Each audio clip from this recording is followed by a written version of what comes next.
Well, we were really excited when we moved him outside. He was just a more natural football player as an outside linebacker than he was as an inside linebacker. As he developed there, we started schooling him at both positions, the Razor and the Hog. He does a nice job of physically playing on the tight end.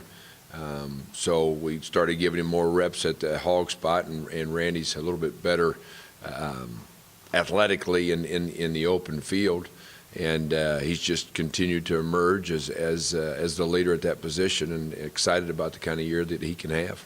Red said he may have paid a price for his versatility, about being moved around so much that he never really got great at one spot. Yeah, I think there's accuracy to that. He sort of filled some gaps for us last year because of that, and going into this year, we knew he could do that again if we had depth concerns at inside linebacker. Not knowing his full history, and he's never redshirted, so he played right away coming in, and how good he could have been had he just stuck at one spot. But this new defense has given him a great opportunity, and he's taken advantage of it. You mentioned in the past that you want to start the bodies in different spots. I guess you talked about putting football players in position for now until you recruit. Is that kind of the situation you're with the line? I think, I think that's accurate. When we moved Jamario Bell there, he's an ideal body type for that position. I saw on paper the other day, he's 268 pounds, but he's a big, rangy, athletic guy that can play in space and cover a wheel route if he has to.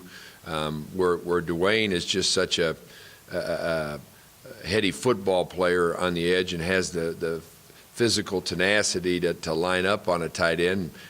Maybe not the prototypical size to do that, but he has the tenacity to do it, and he's playing it well, and fits what we need right now at the spot. What kind of camps have your top three safeties had, and do you feel better that you might, in the big game, get more safeties on the field? Yeah, we're really excited about our rotation overall at all 11 spots, and I don't know if there's a position where we won't roll guys in as the game goes along. I've always been a big believer in playing 22 if you got them, if not more. And it should be and will be more for us because of the number of defensive linemen that are going to play. I think it does a couple of things. I think it keeps your morale up. You got all those guys taking practice snaps, and then if you're playing a one deep and you start to lose those guys a little bit, I also think it keeps you fresh and fast as the game goes along.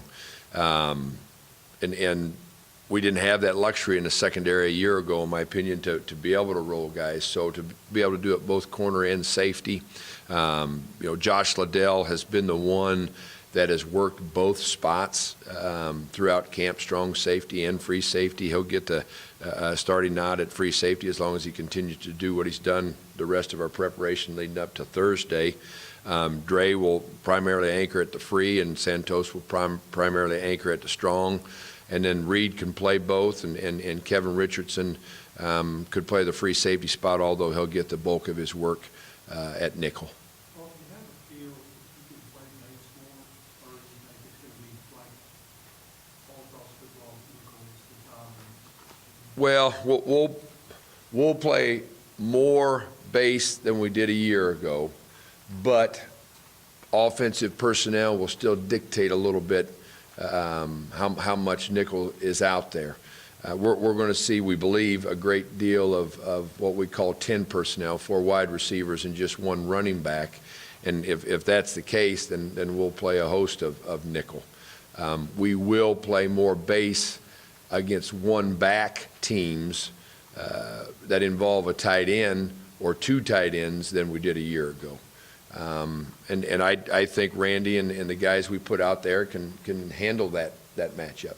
Is that, I guess that's part of it with Randy and Dwayne both having kind of a safety background and I guess being versatile, that some reason you think you have them out there? Yeah, and they can play in space. They can handle their own there, and they can run with guys. What we're doing, we're not asking them to line up out there and play man-to-man coverage and shut down every team's top receiver. The things that we're asking them to do in space, we believe they can handle. You're going to be on the sideline. Why do you prefer that as a coordinator as opposed to being in the Well, that's easy. 6 days a week, they're hearing my voice and seeing my eyes, and I'm seeing theirs and getting coached. I think it's wrong to change that on game day. When it comes to the ebbs and flows, I think you have a better handle of them if you're down there on the sideline with your kids and be able to make immediate adjustments. I'm a believer that you can do that from the sideline in the middle of a series. The way it is with no huddle offenses, you have your kids' eyes anyway, and I think you can immediately communicate and get things changed and checked and adjusted right in the middle of a series. I also don't believe you change how you coach on game day. Some people believe you really back off and treat them differently, and I never grasped the meaning behind that. So we'll get after them just like we do every day of the week. Brett said you have a way of getting on guys without being meeting. Is that something you had to learn, or have you always been that way? No, I think I've always been that way, and I'd probably credit my father with that. I've stated this before, that I get more passion from my dad than I do X's and O's. My dad was a Hall of Fame high school coach in the state of Iowa, and so I grew up, watching him coach, and he was that way, and he was loud, but there was always as much complimentary words being spoken as there was critique being done. And I think as long as the kids know that you're fair and just in that process, they figure that out quite quickly, that you're just coaching them hard. Yeah, we do, and they've earned their spots on the depth chart, and it was a process to get there. I mean, we tested the whole group and got through the first scrimmage and had a little bit better idea, and got through the second scrimmage and felt real solid where we were at with those guys. And all of them can play both sides, but certainly the three that we got an eye on for getting on the field, Cam and Chevin and Brito, most definitely could play either side. Did you always stay on the sideline as a coordinator? Yes. Walt Harris wanted to put me up at one point, and I shared that same philosophy I just shared with you with him, and he really couldn't argue that in the end. And some guys see better from the booth and feel better about making their adjustments from there. I'd rather be down seeing it from there and communicating with the kids. Last year when you were upstairs, what was that like, and when was the last time you hadn't been on the sideline? Cagey is what it was like. When your responsibilities involve what they did, it was fine. And you do see the game differently up there, and you certainly have more poise when you're up there. But communicating through the telephone isn't always easy to get your point across when you're trying to make an adjustment. And that's how you have to do it with your position group when you're up there. But Rob, for the same reasons I said, wanted to be down there and needed eyes up top. And when was the last time you've been on the sidelines before that? In the booth? I mean, yeah. Yeah.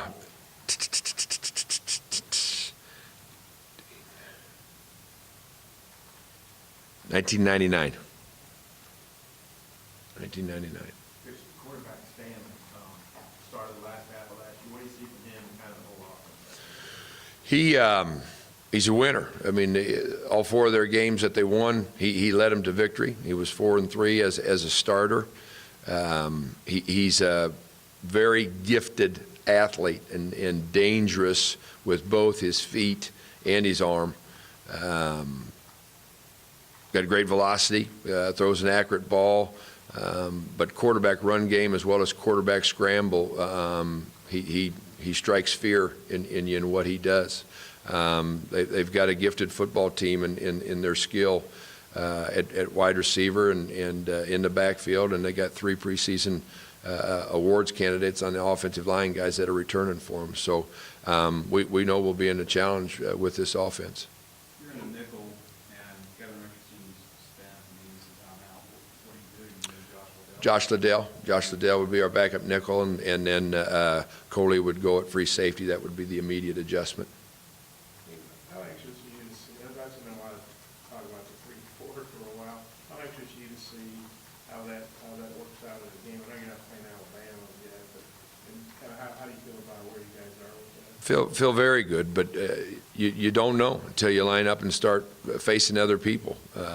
So we're really excited to finally play a game. I think I counted 40-some practices. It's been the other day that we've just been practicing this defense without actually playing a game, and we're anxious to put it on tape and see how we stack up. Fully with Oliver had really good seasons last year with fall camp. What do you expect out of the team? Well, leadership to begin with, and it's one of the things that we set the expectations high for the whole room, the secondary room when we started, because there's veteran, experienced players in there that should provide great leadership for our football team, and those are two of them. Anxious to see Andre play at corner. He played very solidly for us as a nickelback last year, but that's not really his true position. Corner is the spot he needs to be, and excited to have him back out there. I think they're both capable of being playmakers, and we want to see them do exactly that. You obviously run the defense. The other day, we were talking in Fowler, I think how he was dictator of the defense. Do you like that term, the guys that use that around you? Well, I don't necessarily like the term, but I think I understood his point, because I actually did see that in print. The defensive staff is a very talented group, and they do a great job of coaching their positions, and we all put it together. I think just when it's your voice is the primary voice, probably lends itself to that term. How's Rhodes doing? Can you play through? We believe we can, and are excited about the addition of Dylan Hayes and what he's brought the group. Defensively, the 3-4, it starts from the ball out with that nose guard position. And I said one of the reasons why we switched is because you're defending offenses from the outside in with all the spread. But if you can't control that center and do the things that the nose guard has to do, and do it with fresh bodies, and then you're in potentially for a long day. And we think all three of the guys are giving us what we need out of that position.